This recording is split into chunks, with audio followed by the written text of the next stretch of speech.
Bueno, buenas tardes a todos. En este momento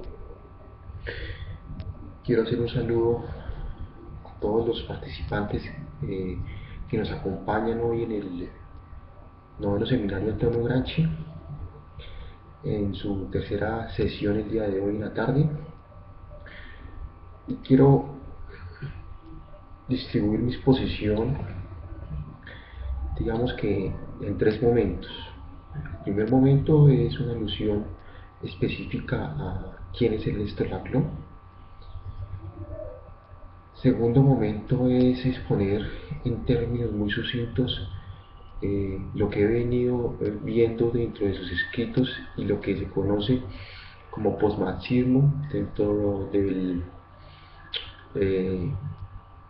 una serie de estudios que involucra ya no solamente eh, la perspectiva marxista clásica, sino que aborda elementos que van desde la lingüística hasta estudios psicoanalíticos por parte de Jacques Lacan y lo que se ha venido en denominar por ciertos autores actuales como izquierda lacaniana, en particular escritos conocidos por nosotros como los de Yanis Estebanakakis o los del argentino Jorge Alemán. Y un tercer momento que involucra, digamos, la crítica que ha tenido su pensamiento por parte de autores específicos como Toni Negri, por un lado, y por el otro lado lo correspondiente a Atilio Borón en el caso argentino. Así pues, podemos decir que empezando el primer momento, Ernesto Laclau es una persona que tiene una particularidad y es que se forma en el movimiento, digamos, popular, si se quiere, popular nacional, como él mismo lo menciona, en la Argentina.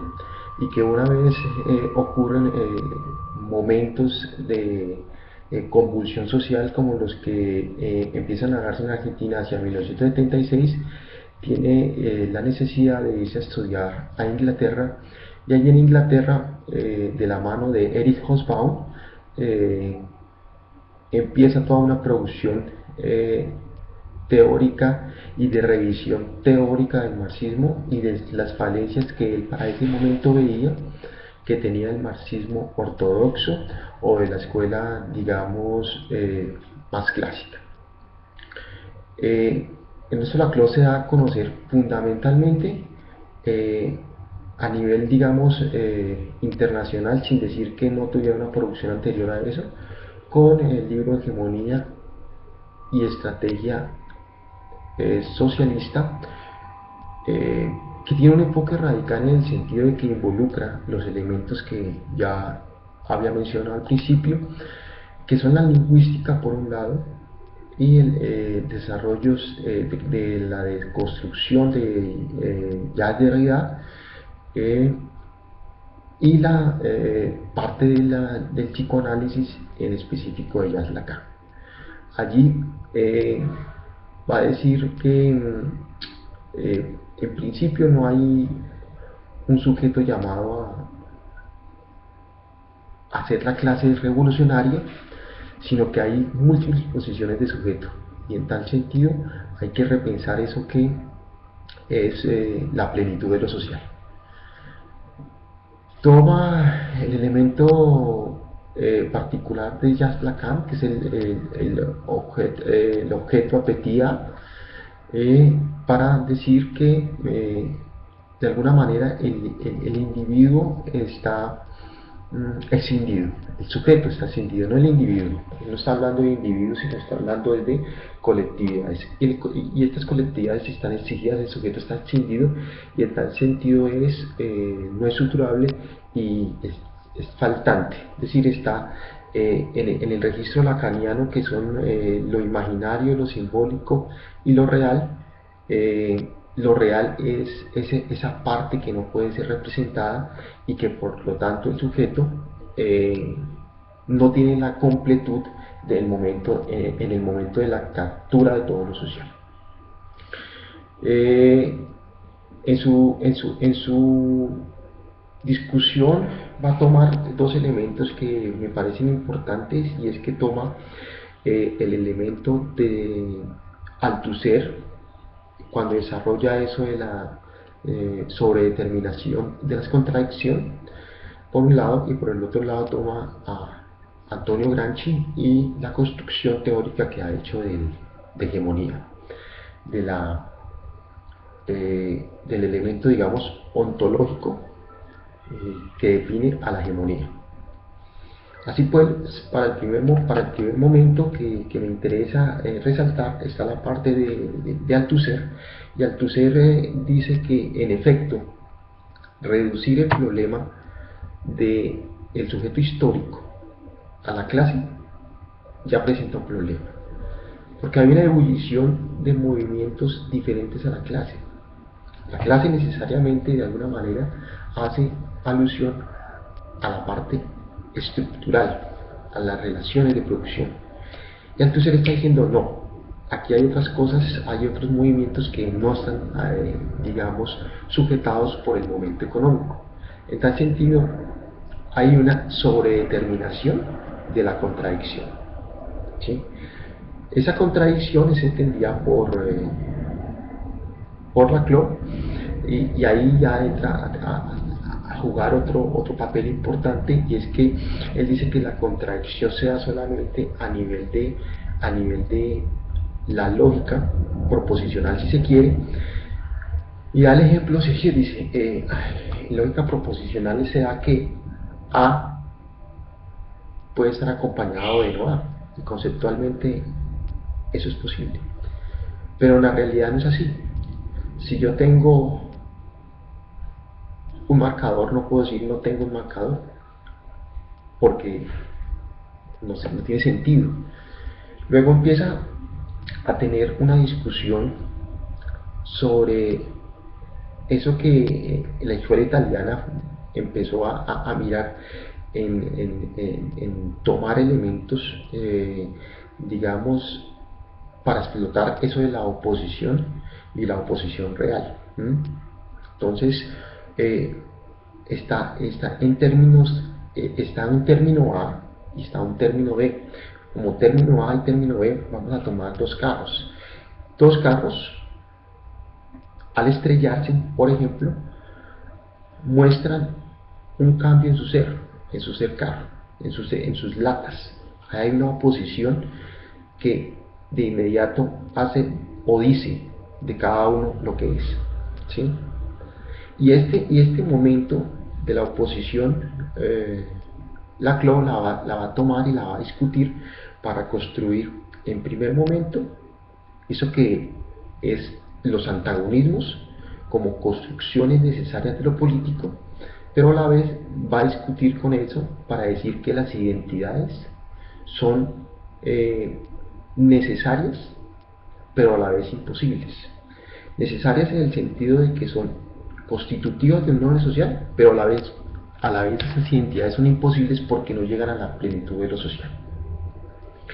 Bien, por el otro lado, va a tomar el concepto de hegemonía de Antonio Gramsci y lo va a hilar desde otra perspectiva. Es decir, si tomamos en cuenta que la hegemonía en Gramsci hace una mutación en el siguiente sentido. Él toma la hegemonía en un principio, sin decir que no tiene también un desarrollo posterior, y los invito en este momento, digamos, de mi comentario, a seguir, digamos, una pequeña genealogía del concepto de hegemonía en el texto del profesor Miguel Ángel Antonio Gramsci, La crisis de hegemonía y la refundación de la ciencia política.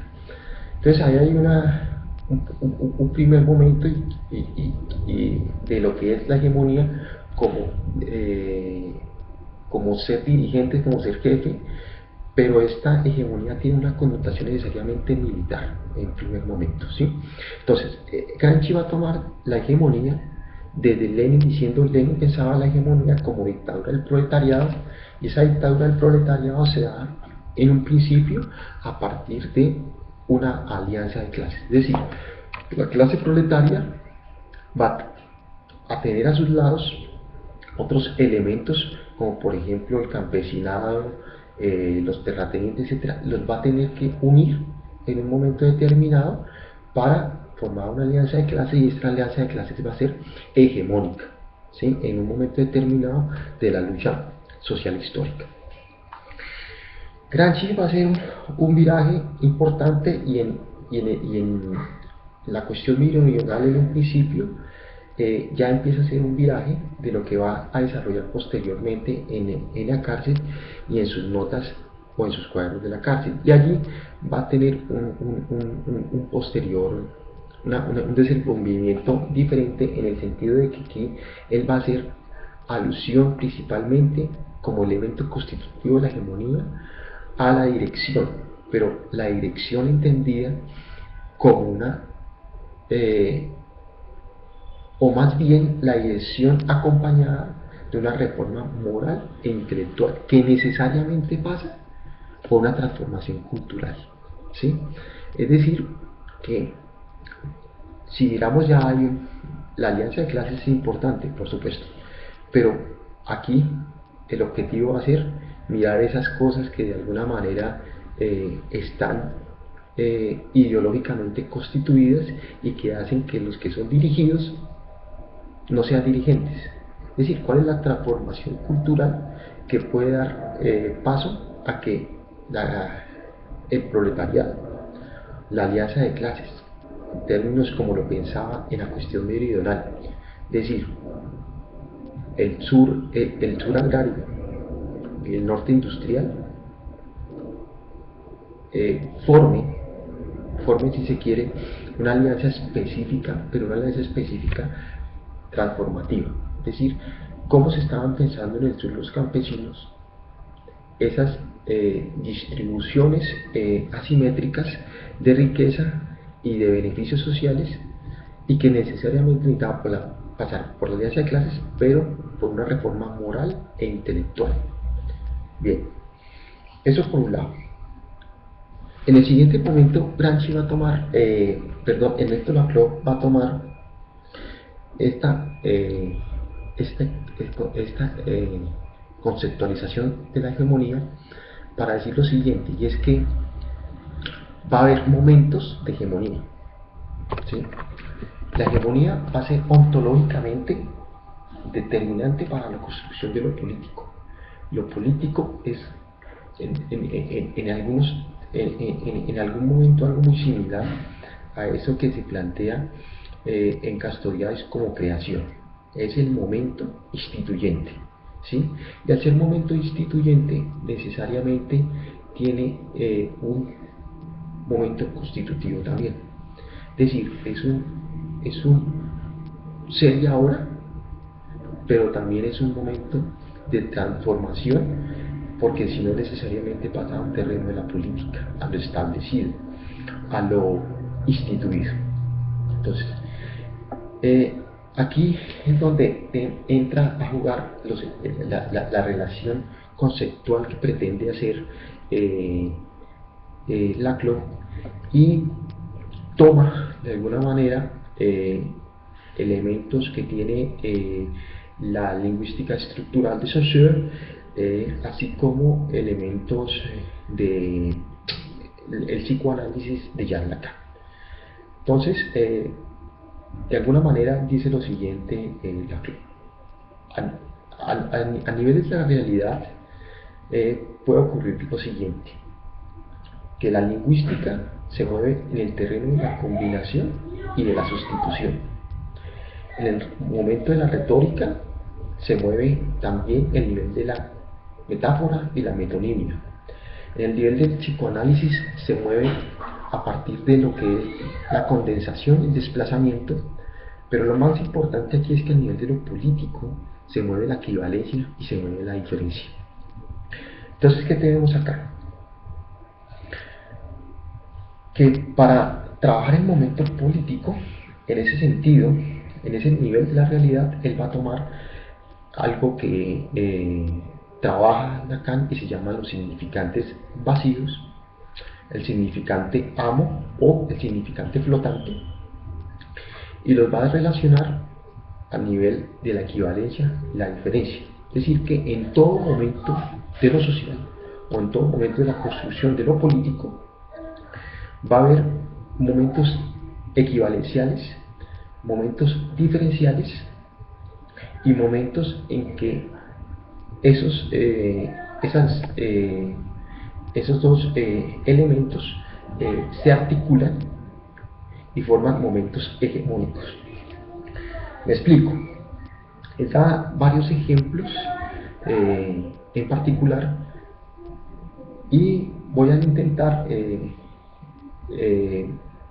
por ejemplo, decirlo en mis términos, cómo concibe esto. Dice que hay una serie de demandas en un momento específico por alguna solicitud de los sujetos sociales, por amplitud de derechos y de pelearse elementos de igualdad, y entonces crean una cierta demandas. Esas demandas van a confluir en un significante vacío que va a tener o que va a aglutinar cada una de esas demandas, ¿sí?